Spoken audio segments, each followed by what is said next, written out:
No, that's so far wrong. That's so First far of all- off. You couldn't be further. Fast forward. No, I'm actually in the middle. I'm the middle of fives. That's what I said. You gave me five midwives. I said that already. You said second. You're not listening to me. When did you say that? Listen to the podcast, please. You didn't say that. Why I know I lying? didn't. That was You wrong. couldn't be further off. This is why I think it's complete. I'm panicking. Don't panic. No, I am, because I'm going to lose my job. But yeah, you were saying, who do I look like? I think you look like a psycho. I get that all the time. Do you? Yeah. Yeah, well, not properly, but like, I think it's a hairstyle as well. I think it's the hairstyle as well, yeah. I remember I was on a date one time and someone came up to me and they were like, "Are you Saka?" And the guy had a picture with Saka. Wow. And he was like, "Yes, you innit?" Yeah. I said no, like profusely. I said, "It's not me." The guy kept on, he was adamant, "You're Saka, you're Saka." It was so weird. But yeah, I get it all the time. I still can't believe you're Nigerian, you know? Why? Because I don't know, but you said you get that a lot. Like you don't. I know, but like, I you want to don't know give why Nigeria- now. I Like don't at this know. point, like, You give like Caribbean vibes. but and that's what I get. But then I feel like we're stereotyping what Nigerians look like. Maybe. True, I guess so. I guess, but anyway, yeah. What was I gonna say? I've gone blank. I don't normally do this. Let me do the intro. Don't panic. You're tuned in to another episode of Workaholics. I hope wherever you are, you're having a lovely, blessed week. My name is Marcus, and today I'm joined by the lovely Ada. This episode, I guess we're going to be going into... You said my name wrong, by the way. Did I say it wrong? What's her name? It's not I Ada. said Ada, but you know what? Just do Stephanie. Do Stephanie. That's mine. So what do you prefer? I prefer Ada, but Ada. obviously- Okay, do Ada, Stephanie. sorry. I assumed it was Ada. And I told you that, you know. You told me, did you? Yeah, I told you on the phone. Oh, my bad. And Ada. the fact it's actually a Nigerian name. I know it's true. Yeah. Sorry. Sorry, I interrupted your intro. Sorry, my Nigerian sister. Ada, we're joined by Ada in the building. Thank you very much for coming in to this episode. I'm actually really excited to see what we're going to talk about. Obviously, we kind of discussed it a bit, but yeah. So for people that don't know, you're a mental health student Yes. training to become a mental health nurse. Mm-hmm. So for people that don't know, like what is that? So essentially, you kind of help. You're basically like a nurse, but you're just focusing on people's like mental health, like how they are, how their state of mind is, and just kind of nurturing that. And it's not, to already go into it, it's not just about medication. Like a lot of it is about the therapeutic side of it. Therapeutic side Yeah. of it. So we have lots of different types of therapies that we might do, like lots of like talking therapies, and then you have more invasive therapies like electrolo. Do it What? again. Like you're shocking people with the therapy? Oh, you know that? Yeah. What? You're joking, right? No, it's called electroconvulsive therapy, ECT. However, it's only for like if they've exhausted all options. Do you know what I mean? And it's also like it just depends. Like there's certain people that are exempt from it, like elderly or even like certain age groups. Like young people wouldn't be really for it. It was more like the 30+ bracket. Do you know what this sounds like? That sounds horrible, but it's Have you seen Batman? No. Have you seen the Penguin? yeah. You seen the Penguin? Yeah. Oh, well. You know when she was getting shot. yeah. That's how what you're doing. That's what you're doing That to your sounds patients. really bad. No, do you know what? I don't agree necessarily with that option anyway. But again, like I said, I feel like once it's been completely exhausted all the options, like the medication. Some people are actually like resistant to medication. If they've had it for such a long period of time, it no longer actually works. That makes sense because you build up like a what's it called? Imagine how much medication has been in your system for years and years, and it's just stacking up. Yeah. Your body becomes intolerant to it. That makes sense. So yes, essentially we're helping nurse you mentally. We're helping you nurse like your mind, get it from to a better state. Get it from A to B. Yeah, exactly. Very noble profession that is. Very noble. Thank you. Very noble of you. I really, it's tough.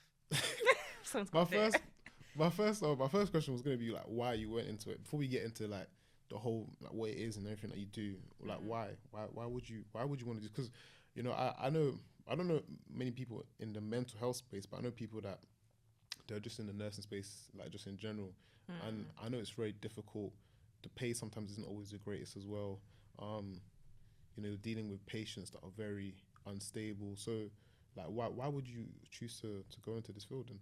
Can I just address the pay thing real quick? People keep saying that, and do you know what? I kind of agree in terms of like the starting salaries, absolutely, because if you compare it to like other countries.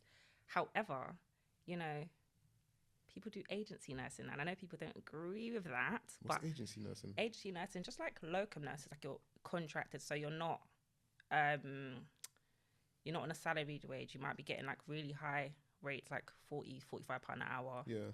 And that's with independent. So like independent providers that you're kind of supplying the NHS, because we are understaffed. Yeah. But it's really a tricky one, because I feel like, anyway, do you know, I feel like we're going to go too deep into it. I'm going to start talking about who owns the pub. Let's not do that. This Back isn't a to- conspiracy project. No. It will be one day, though. No, I'm joking. No, wait, but before you jump off that point, so what you're saying is that the whole pay thing is sort of muddled. Like if you're working, like you said, more agency work as a Then mental it's health nurse, worth. Then it's it's worth it. like, I wouldn't say it's worth it, but it's like it pays really well, isn't it? Okay. Where salaried not so much, because like inner South London or inner London, mental health nurses starts from like 35k a year, which is, I think the average. That's like, I think it's 2k less than the national UK average. Yeah. So, but obviously cost of living, Yeah. it's not really making Yeah. sense. Anyway, the reason why I ramble, so you have to stop. No, me. you're funny.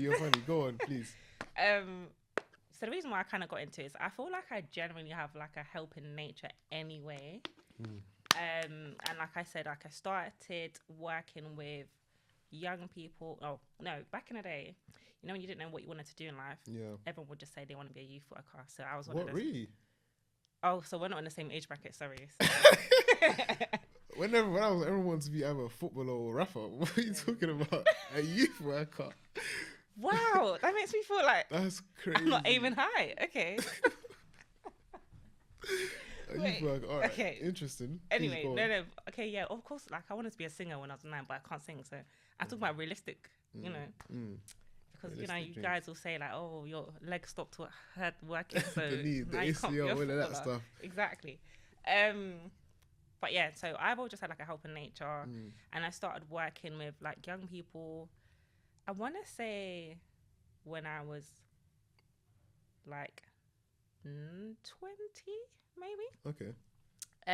Working with like looked after children, and they had mental health conditions, and that was like my first ever time working with them, because previously I just kind of worked with young people in like PRUs. So in a way, I've kind of always worked with people with complex situations, and just and I think my thing is I like to see the journey, so seeing them go from, like you said, from A to B, but seeing them having like being dealt with like the short straw in life, and then through that, some people just need the support. Some people don't have family, they don't have friends, they have anyone that they can actually like lean on and get guidance from. So sometimes it's just having that can help someone get to a completely different place.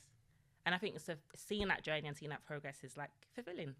Yeah, so fair enough. I feel like that is one of the few professions where it's very much you can really see the byproduct of your work. So that makes a lot of sense. Yeah. Okay, so understanding why you went into it.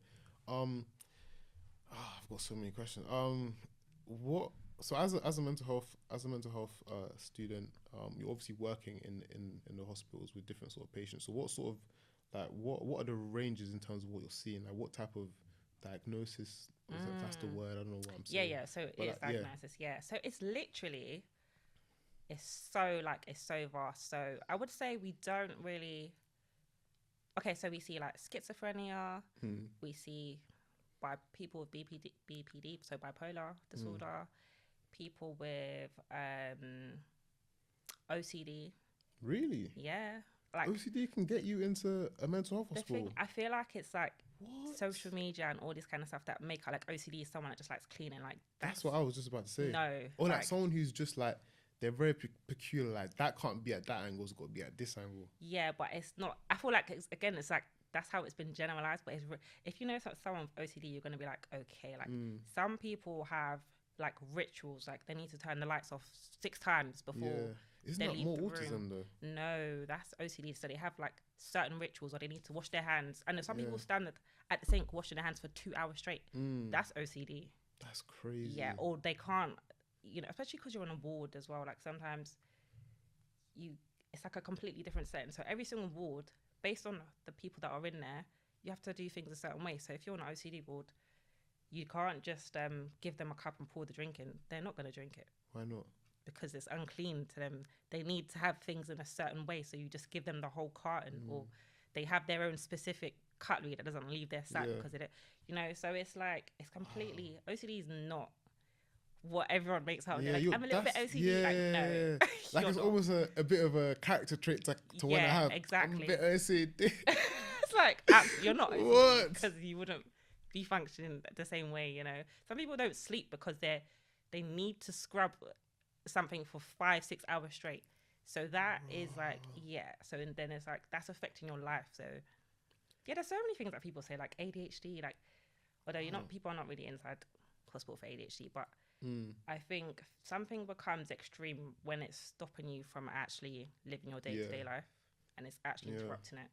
Because I can imagine OCD to a lesser extent, like almost helping you in life, like it being a thing that kind of, like the fact you're so organized, or you're so like, this has to be done a certain way, it could almost be beneficial in certain roles in the commercial world. Not if it's is that a bit of a stretch? Though. Not if it's like completely obsessive, because maybe like they make so many lists that they don't actually get through them because they need to make a list about another list. Fair enough. You would know. You're the expert. Is hoarding OCD? I don't really think that hoarding is OCD. Because I think be a trait of it, but I think there's a whole generation of like African parents that they may have some sort of, you know what I mean? Yeah, yeah. It's so interesting, like the conversation on social media where we're talking about our African parents, not just African parents, but just our parents, let's say immigrant parents, because we're talking about a whole range of like race and backgrounds. Them not knowing that there's possibly something underlying that you may have, but because they don't believe in it, and that's why, when we were growing, that's why I feel like, I don't know, how old are you? I'm 25. Okay, I thought that was about the age range, so What's funny though? What's funny? No, nothing. I was trying to see if we're in the same bracket, but no, I'm saying it because like. Wait, how old are you? 30. Oh, you what? Yeah. Wow. No. Fair play. No, because 30 is like not actually old, so. For 30 is not old, but you don't look 30. I thought you were 26, 27. Oh, wow. Yeah. Okay, do something right. Do your thing. No. But yeah, sorry. I feel like the bracket of people that grew up with immigrant parents, and I'm saying this because I feel like there's a lot of people now, they have like British sounding parents and stuff like that. Anyway, my point is that I feel like when you grow up with African parents, you become so resilient because there's no gentle parenting that they're saying on, they snap. There's no, let me just reason with you, nothing at all. And I think, like you said, I think there definitely is underlying stuff, and that's another thing actually that I think sometimes makes it hard when you're trying to treat people that are inside the hospital. When they have an immigrant parent, sometimes it kind of prohibits that because they don't believe in it so much. They don't want to actually assist you with supporting the child. Some parents, your child has been sectioned. Obviously, that's a very tough situation to deal with, but you're not being concordant with your child wanting to actually take the medication. No, I don't want my kid to take medication. So then what? How do you want to get better? What do you want us to do?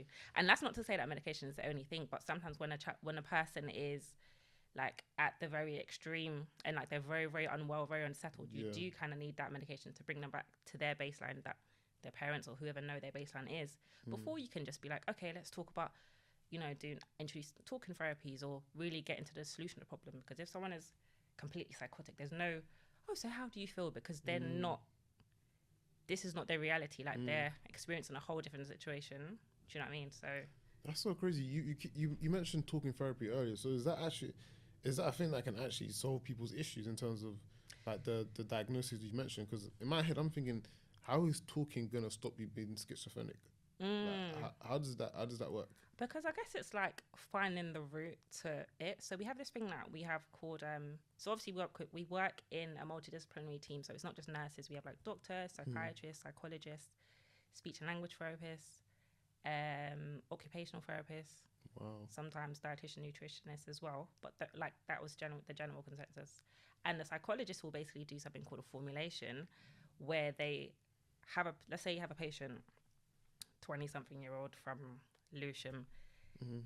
As much, well, I guess this is kind of based off as much information as who the carer will give us, but we'll do like a whole mind map talking about how old, like their whole like life story basically. Yeah. They were born here, they have this many siblings, this is the order of their birth, as in like if they're their firstborn, secondborn, because you know when you are certain, the order that you're born in kind of informs your personality. Is that really true? No, I've seen that. I keep on seeing it, like middle child syndrome. Like, what does that? I don't know about middle mean? child, but you know, like for example, firstborns Yeah. are like leaders. They cannot give off leadership skills. I could tell you right now that you are possibly Go on. secondborn. Secondborn. No, that's so far wrong. That's so Firstborn. far off. You couldn't be further. Lastborn. No, I'm actually in the middle. I'm the middle of fives.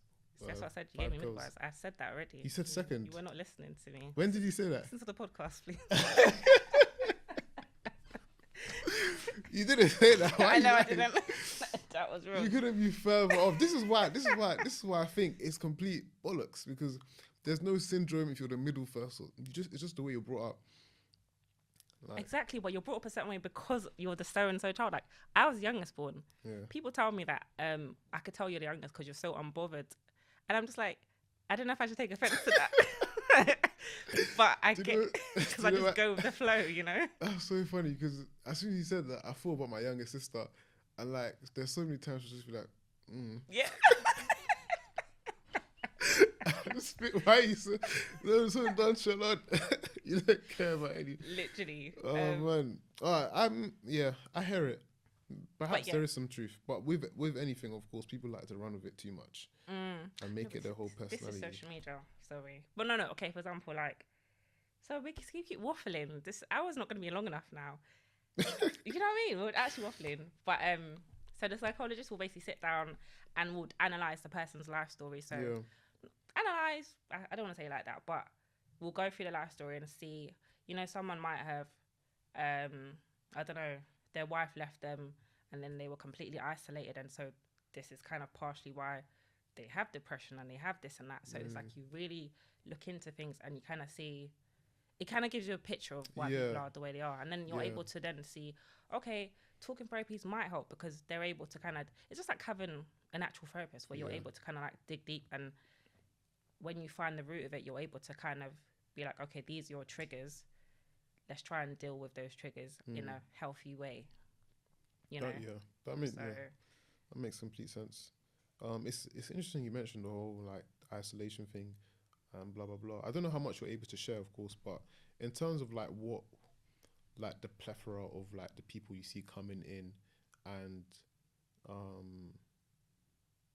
the people you see coming in, what do you see is like the main thing that people are sort of experiencing that leads them into whatever diagnosis they come into the hospital to get treatment for? Like, what is going on in society that's breaking them down, that's leading them into this place? I feel like it's hard to say because, like I said, there's so many different conditions, Of course, and there's a plethora of reasons. Like for some people, they generally just had a hard start in life, so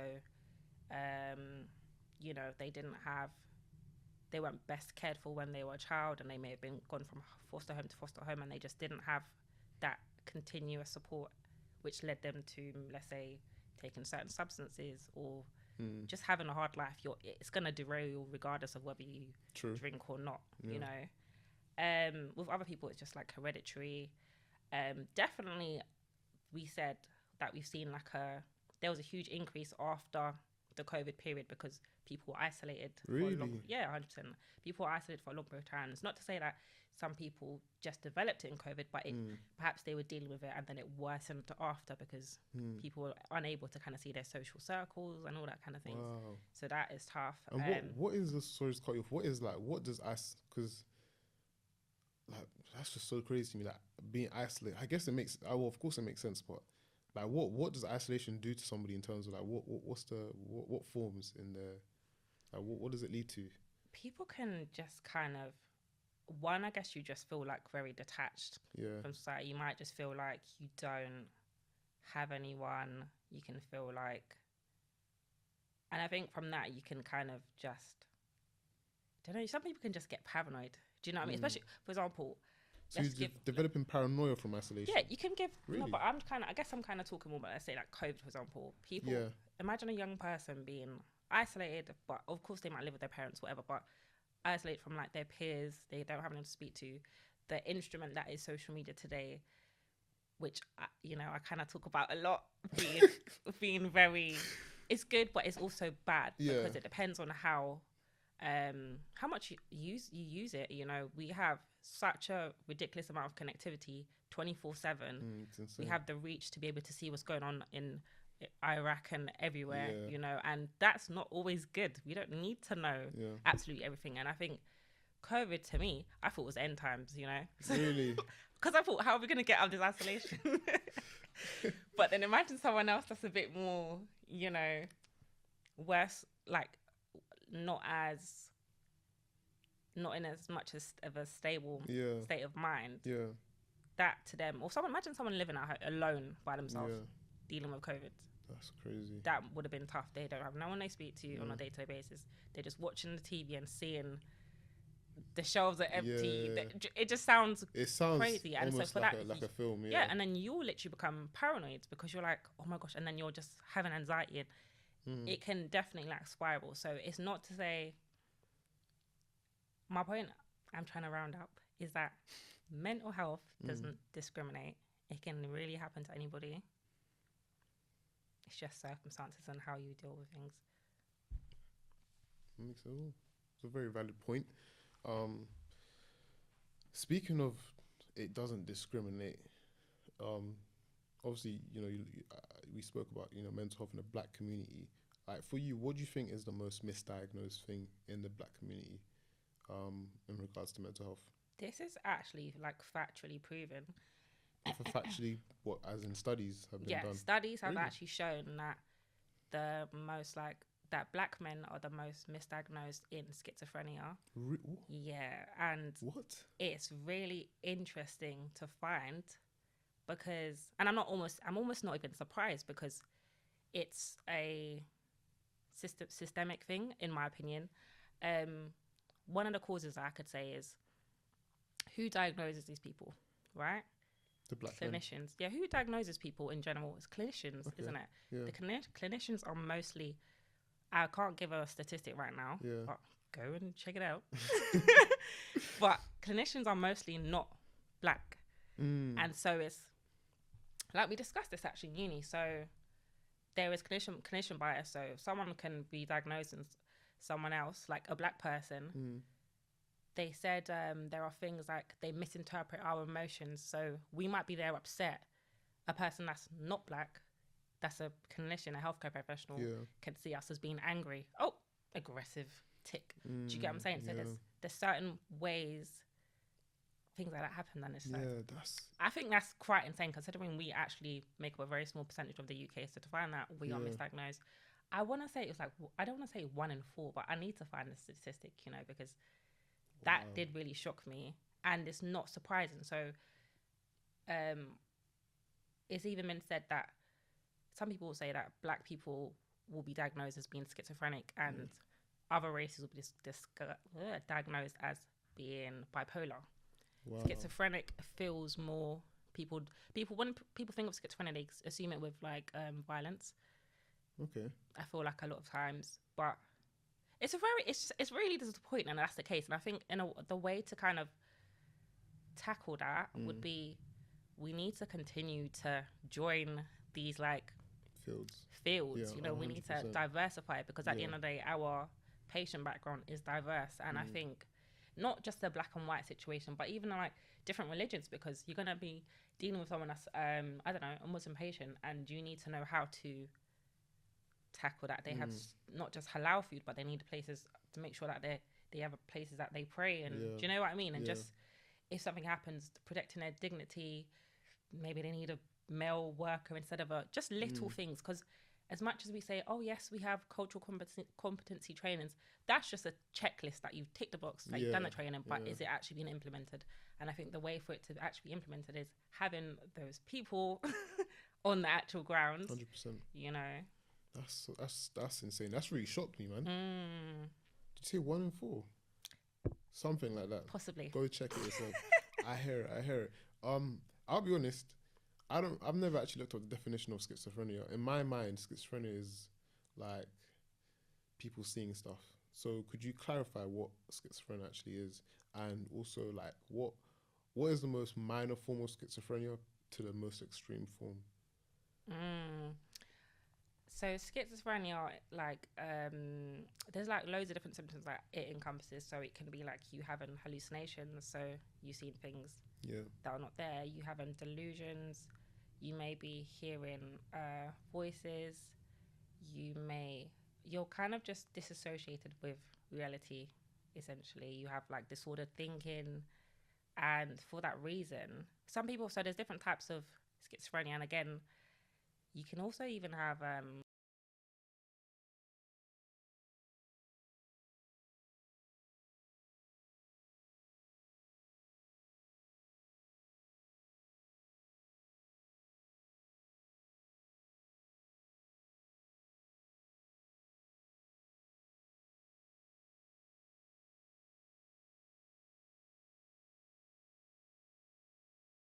There's sometimes I'll have my long trench coat on and I'll be like thinking I'm a spy because like, I just feel like spy. Like you know, have you seen Lufa? You know when he has that long trench coat. Sometimes when I go to work, I wear it and I feel like Lufa, like I'm working for the government. Yeah, but so where's the lie? Because now you're making me worry. That's not the same thing though, because what kind of question is that? I'm sorry. No. I don't know. I guess the line is when you really are, like I said, it's like when it's completely, you'll know if you're, well, the person may not know, but you will notice someone acting completely out of their ordinary, like they're acting very, very strange. I think if we're making it to try to make it like very basic, there's some people, sometimes I feel like you can see someone on the road, you can see people that are sometimes not well or not completely there. Yeah, of course. Because sometimes they might have like a stare about them because they're disassociated, they're not here. Yeah. It's really interesting. I don't know. I'm just like, because like you said, there's so many different symptoms. So it's really just trying to understand it and find it. But that stat is crazy. Wow.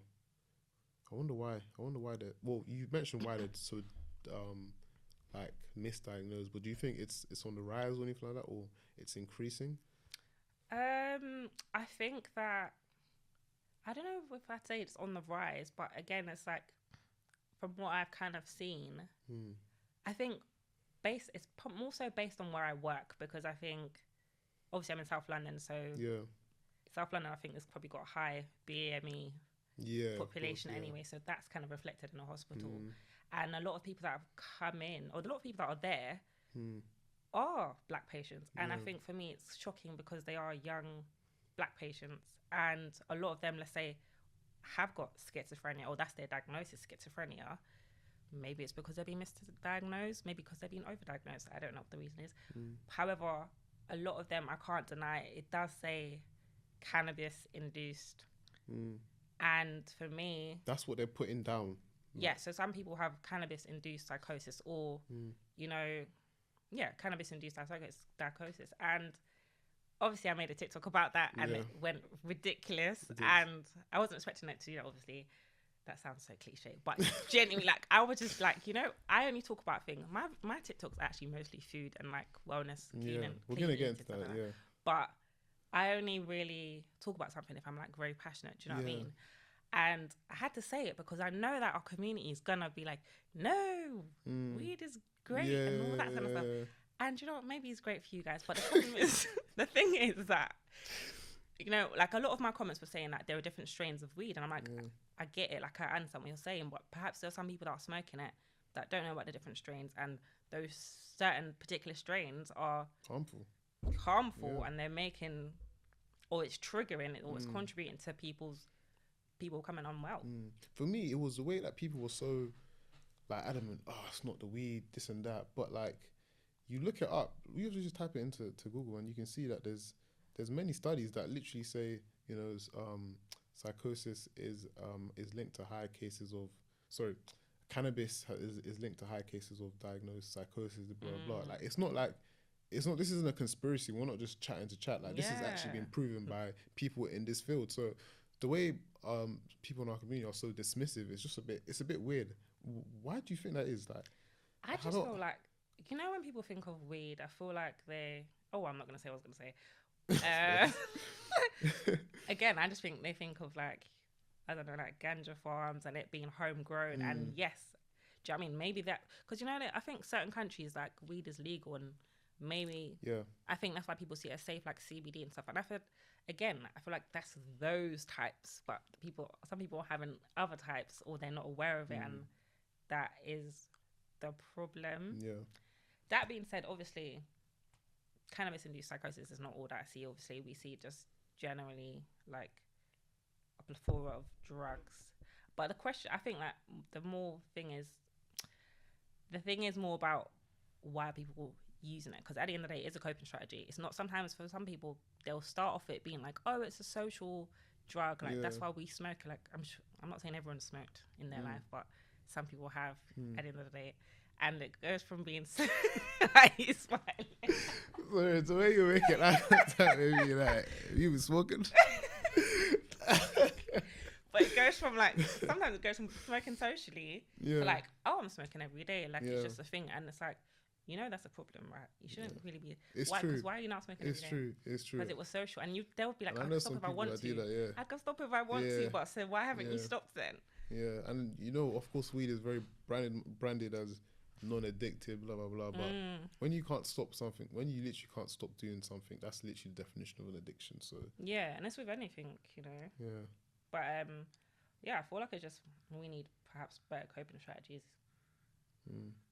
I wanted to ask you about, because obviously you're seeing so many different sorts of people, and like this is like probably their worst part or worst time in their life, perhaps, in terms of like they're going through so much and they're in such a state of disarray, if that's the right word. Like, for you personally, like, that must be quite taxing. So how do you keep your mental health like in check, and how do you cope with those sorts of like seeing all those patients day in and day out? Because I'm sure that can take a toll. Yeah, it does. And I think it definitely does. Like, that's one thing I would say. Like, for me, mental health nursing is very, very like a rewarding career. And I do love it because, like I said, like, it is fulfilling. But I will agree that it is mentally taxing. Like, I was doing a talk with like first year students, and I was saying, listen, self-care is important. It goes a long way, and we need to be doing it, because at the end of the day, you can't care for someone if you're not taking care of yourself. Like, my friend said to me, you need to be pouring from the overflow of your cup rather than them taking from within your cup at the end of the day. Friend. And so I think you need to just have things that you do. Like, I do like Pilates, and I think even just doing something outside of that is kind of like a reset. So on your you do like 12-hour shifts, right? So 12-hour shifts? Yeah. So on your off days, some people be like, oh, I want to sleep. That's great and all, but you know, you're gonna sleep and you're not gonna it's not filling your cup up. You know, you need to do something that's gonna like reset you, like fill you with that good energy, and again, for you to go the next day. And yeah, I personally, like I said, I do Pilates. I have to make sure that my shifts are a certain way, because before I was like, yeah, I'll do like 3 shifts in a row. By the 3rd shift, I'm just like 12 hours is crazy. Yeah, you need to have so you need to have a balance, basically, and just look after yourself. Whether it's like you going on like a long walk or long trip, doing gym, whatever it is that kind of makes you feel a bit better again. Like, you need to do that. Wow. before I guess I want to move on to the medication, but is there like a, I guess, like, what's the most like severe thing you've seen or like you've experienced as a mental health nurse? Because I know a few people when I was at uni, they worked, I think they worked in either special eds or something to do with like mental health, and like of course they got quite treated. Obviously, some of the patients treated them quite badly. Obviously, it's not their fault. It's just the way they're in. But I know for them, they were like, it was such a shock, like that sort of thing. So I just want to see in terms of your experience. Like what I've seen when working. I'll be honest. So not to without going into too much detail. One of the things that we do, like every year, is breakaway training, which is essentially like self-defense. So to think, every single year we do breakaway training. Okay. Because yes, you're working, you're trying to look after people, but at the same time, them being very unwell, they can attack you, and they do attack you, and that is definitely one of the things that I think kind of puts people off working in mental health. That being said, I haven't been attacked yet, like fingers crossed, you know what I mean? But good. you know, it does happen at the end of the day, and you kind of have to know the techniques to kind of get out of it. So that is definitely a recurrence, but we have procedures. So we have like teams, so you kind of call different people from the team to kind of help you to, if you're not able to like verbally de-escalate, then you will have to get restrained. Obviously, we do practice the whole least restrictive policies because you don't want it to become an issue. Do you know what I mean? Like you don't want to go to the extreme without, if it doesn't need to be done, you know. But yeah, people do get attacked. I've seen that happen, and it is scary. Yeah, I can imagine. Because it's scary, and because as well, it's not like you're being attacked by someone on the street. It's a patient, so you're not using your reflexes. You have to turn those off. What? Oh, you can't fight back. You're gonna fight a patient. If you're trying to take my life, no, yes. You can't fight. What type of question is that? Sorry. What type of question is that? No, you can't fight a patient. Are you being serious? So you just take it, like. No, you don't. Obviously, you can defend yourself, but you're not gonna be trying to punch them back. Really, the best offense. The best defense is a good offense. Woo! Unless you want to lose your job. I'm playing. But moving on to like medication, I know like we kind of spoken about how you don't always think you like what's the word? Medication is always the best way for treatment. What are the sort of like what I don't know what I'm trying to say. What would you recommend for like, or where do you see like, I don't know what I'm trying to say in terms of do you think like people are over medicated in terms of their mental health in like our Western society?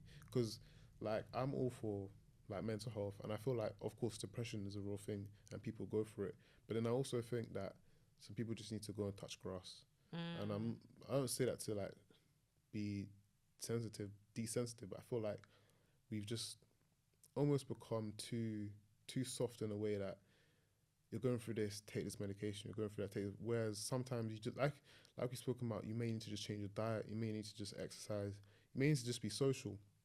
So I guess that's kind of like my question to you. That's an interesting question. I feel like because of the profession, you know, medication I feel like it is a tool that should be used at times. And I think again it kind of depends on your conditions, like you said.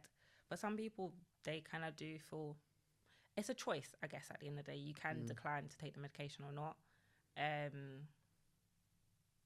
depending on if you're sectioned or not, shall I say. But let's say you went to your GP and you're depressed, you can decline to take the medication, because for certain conditions you can technically work on it yourself. With depression, possibly with anxiety as well. More conditions that are, I don't know how to phrase it, but you know, that whereas I wouldn't say that someone with schizophrenia, someone with psychosis should you know, just deal with it without any medication, because for some of them it's really scary, and it does help. So I forgot your question now. Yeah, just like I don't even know. Just like, do you just think we're overly, Oh, do I think overly people medi- over-medicated? over-medicated? Oh, do I think And what should we be over-medicated? doing? From what I've seen, so do you know what? I have heard horror stories, not from my trust, but from, if you even look on Google, like there are cases made against certain trusts where they may, their families may feel like they are over medicated. So if I'm not going to say it doesn't happen, because it does. In my trust, I wouldn't say that is the case, because we do things like, everyone does medication reviews. The patient is able to be brought into to the meeting. They have a review with, like I said, the multidisciplinary team, the doctors and nurses. We talk about, so how is this, you've been started on this medication, how has it been for you? Do you have any side effects? What are the side effects? Okay, so we're thinking that we're gonna also, how are your symptoms now? Like, how are you feeling? What's your your day-to-day kind of thing? And based on what they say, we're either going to be like, do you know what, I feel like I can still see that you're talking rapidly. You may still have mania, for example, or your mania hasn't, like, the symptoms haven't subsided, so we're going to increase your dose. So I feel like it's individual dependent. And also, again, it's like, we do include the patient. Sorry to go off on a tangent. I feel like I think I was more talking like, because that's the extreme end. I'm talking more like everyday use. Like, I guess we medication in general, like antipsychotic aside, like just like paracetamol. No, not paracetamol, like, and like all that like mental health medication, but like the ones that are like more accessible, and it's just more like everyday, like people like suffering with anxiety and stuff like that. Like, yeah, I personally would say, like, I think that people with like anxiety, depression, I think they're just things like talking therapies would help as opposed to medication. I don't really feel. Like, I mean, for some people, if, like I said, it's a choice. If you want to be on medication, you can be, but I think you can deal with it through talking therapies. Talk therapies like CBT, cognitive behavioral therapy, DBT, dialectical behavioral therapy, and those kind of therapies, they kind of help you reframe your thinking. So if you have like negative thoughts, it challenges you on why you think like that, and just give you different ways to help you. You know what I mean? Like, just like reframes your way of thinking. And I think things like that helps. They're just different types of interventions that can help you without you having the medication. But it's a work in progress. For some people, maybe medication is the quick fix without you having to do the work. But I think unless you want to be on medication for a very long period of time, you sometimes need to do the inner work, Yeah, I got you. Yeah, 100%. I agree. Well, it's interesting to hear your thoughts. You mentioned like getting sectioned. Like, how do you section somebody? So it's funny because it's not funny actually, but so you actually need. I'm actually crazy there. Oh my gosh! You have to edit it out. Okay. I feel like if someone's pissing me off, can I get them sectioned? Wow, no. In order for someone to be in sections, they need to have 2 medical recommendations from doctors. Wow. And then you also need an AMP, so that's an approved mental health professional who can be anyone. It could be a social worker, it could be a nurse, but they're an AMP basically.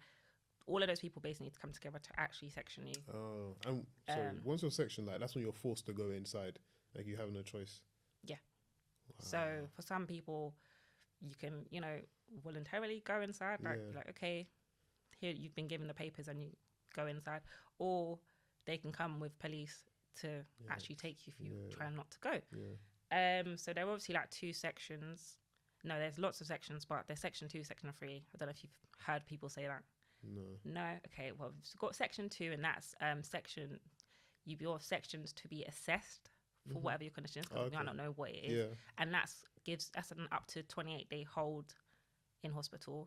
And then you have section 3, where it's like, okay, we've assessed you, and now you're being sectioned for treatment, and that could be up to 6 months.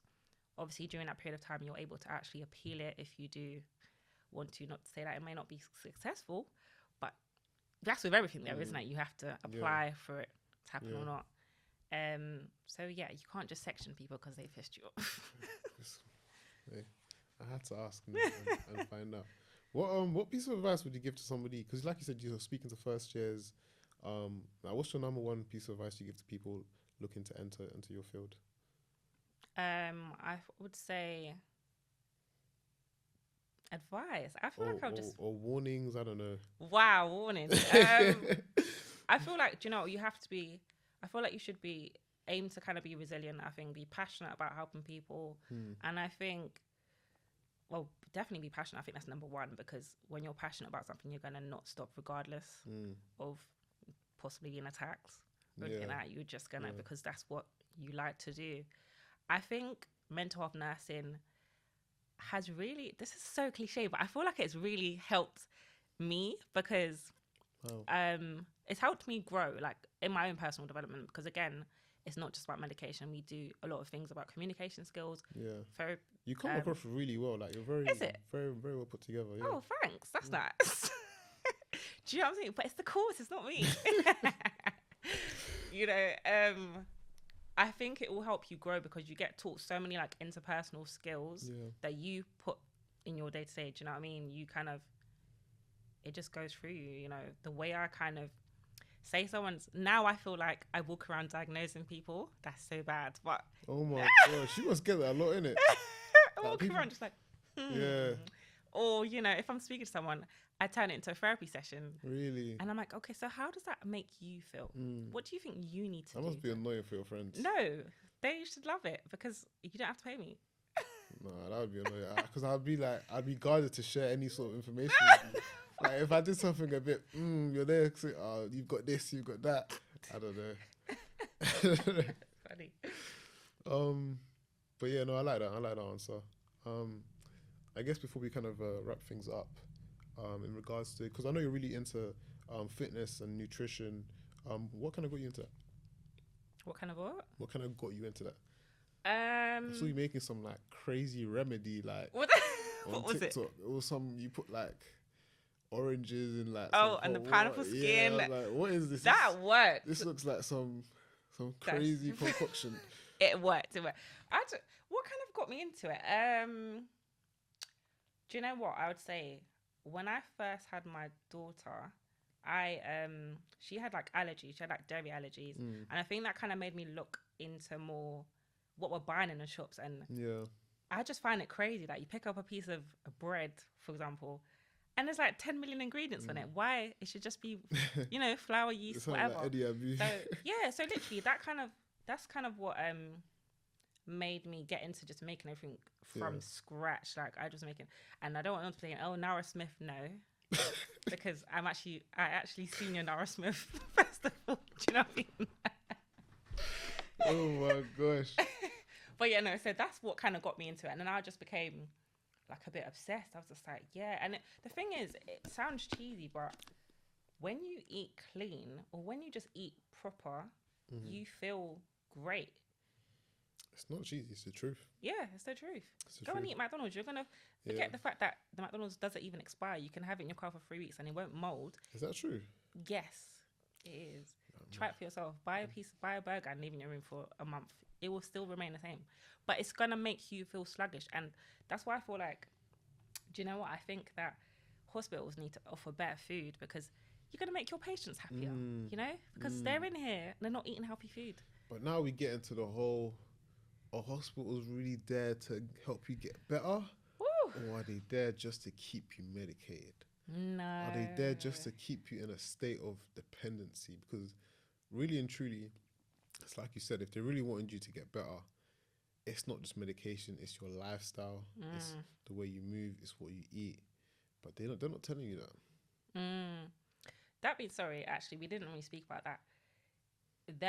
We have mental health nurses in hospital and we have mental health nurses in the community. So once a person is discharged, you still have a team that will come and see you like every week, or maybe some people visit you every day depending on your level of need, for example. Yeah. And I'm saying that to say the community mental health nurses, they're like social workers. They help you with your housing, they help you with your benefits. Really?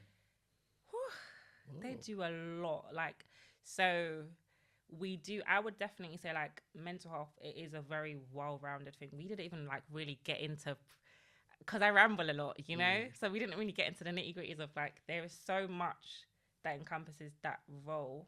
What do you mean the nitty-gritty? Like me even talking about the other types of mental health nurses. I don't really talk about that. I just talk about the ward. Yeah. Isn't it? But We'll definitely have you back. be part 2. Why are you laughing at me? Oh, you're just funny. You're actually really funny. I love how you quickly shifted off from the hospital and not Sorry. getting better. You're not trying to talk about it at all. Because I'm rambling. You have to keep me focused. Do you know what I mean? But it's fine. It's fine. It's fine. What were we just speaking about? So yeah, you're just talking about the nitty-gritties of it. But Oh, clean eating, yeah. So Clean yeah, eating, that's it, yeah. yeah, I think it's important. I mean, yeah, I feel like it does impact how you feel and how much energy you have. If you eat crap beige food, you're gonna be very like sluggish, and then you're just gonna like, oh, your mental state. This sounds very extreme, but you're not gonna be as upbeat and have as much energy, and then you might start feeling low, and then you want to stay in your bed. And not saying that I'm not saying it like it causes mental health illnesses, but it will contribute to you. Or, 100%, you know what I mean? And I think before we had medication, really and truly, we had our remedies that we'd make back home.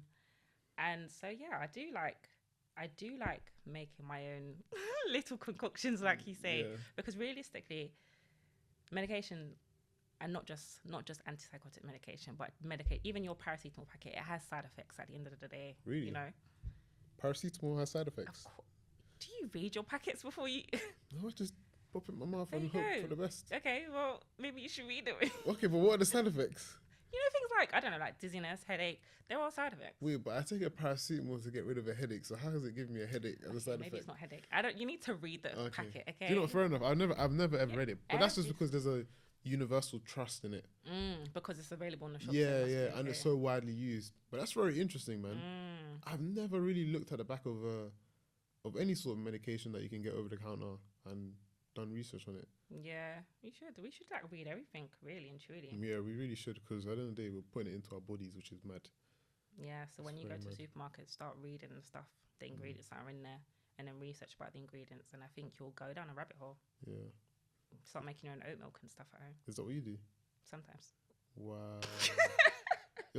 You're full off the spectrum. You're fully off. I want to live on a farm and grow my own seeds. I can tell. No, wow. You've shared a lot of really great information. Hopefully. Very useful. Before you leave, we have a little game on the show. Oh, okay. The podcast. It's called Workaholics, the Workaholics game. So, I'm going to read to you.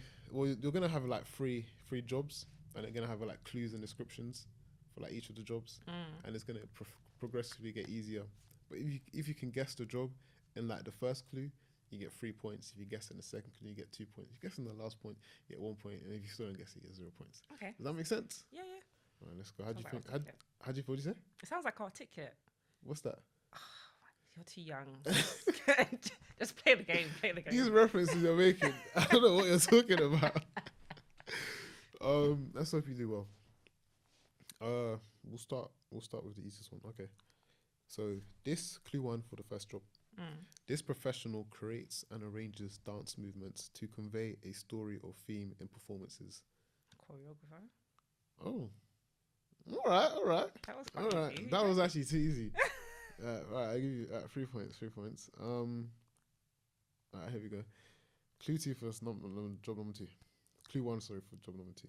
This medical professional plays a key role in controlling a patient's awareness and pain levels during surgery. A surgeon? No. It's not a surgeon. Anesthesiast? You guessed it already, so I'm not gonna give it to you. What? It's an anesthesiologist, but you guessed surgeon first. Yeah. So technically, you're wrong. I need half a point. I'll give you 2 points. Okay, that's fine. All right. Don't be a sore loser. Okay, go on. I'm not. There's nothing for me to win. You're just trying to get on the leaderboard. All right. Last one. This one's a bit hard. Clue number 1 for the third job. This professional combines knowledge of biology, chemistry, and engineering to develop and improve food products, ensuring they are safe and nutritious. Oh, it's not nutritionist or dietitian, because I feel like that's too basic. Okay. Oh, I don't know what they're called. A food scientist? Oh my gosh. How did you get this? Oh my God. You're joking. I should have made you lock it in though. I shouldn't have given it to you. You're really smart. I think you've done the best out of everyone that's covered here. What? So either these were all really easy or No, I'm really you're just really smart. Thanks. I'm gonna give you and just say you're really smart. That's actually really good. Yeah, it's food scientist. Oh wow. Well done. Oh, I'm quite nervous about that game. Okay. So, yeah, that's 3, 2. Here you are. All right, that's 8. Well done. Well done. I think you might be number 1.